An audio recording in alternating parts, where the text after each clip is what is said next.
But I guess what I wanted to highlight in this piece is actually there are so many incidents and anecdotes and stories like this that are happening right here in the UK that are shaping how women see themselves, that are shaping, you know, 50%, if not more, of this population's worldview that we don't fully appreciate. And so I wanted to start there. And then I wanted to go to when I was in college and discovering philosophy, and then how I somehow just fell into Indian philosophy. And I fell into it, and by God, I fell in love, right? And I've never felt so liberated. I've never felt something so natural. And I know that sounds really romantic, but I want to explore some of those nuances and some of those points. So like a big thing for me is this concept of balance. And I think Chaitanya was talking about it on the Saturday call, of feminine and masculine energies. And I think there's something in there, because if we look to any of our itihas, etc., you will see that the perfect being is described as 50% male, 50% female, and a balance of those. That doesn't mean, you know, you have to have the same feminine qualities that I have. We might have a different balance. But if our prakriti is balanced, you know, a lot of other things will come into balance.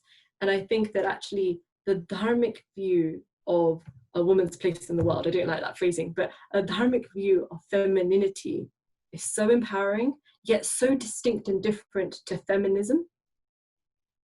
You know, it's not saying, shut up, we need to speak. It's not saying we need to fight for X, Y, Z. I think all of those things are valuable, and I absolutely value my right to vote, so on and so forth. Not knocking that for a second. But I think that it's time for our dialogue to evolve, and dharmic feminism or dharmic femininity has a voice here.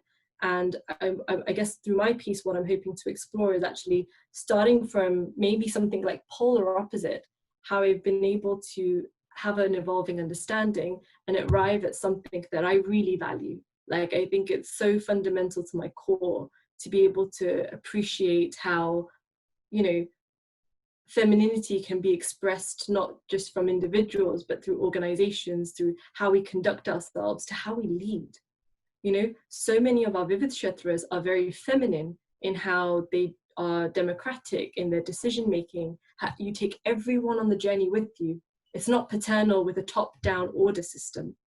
And that to me is just beautiful. And I was just hoping to share some of that through examples, through polarities, to bring some of that to life. So I guess that's really wide, and I'm sure I'll have to whittle it down, but that's kind of the background of it.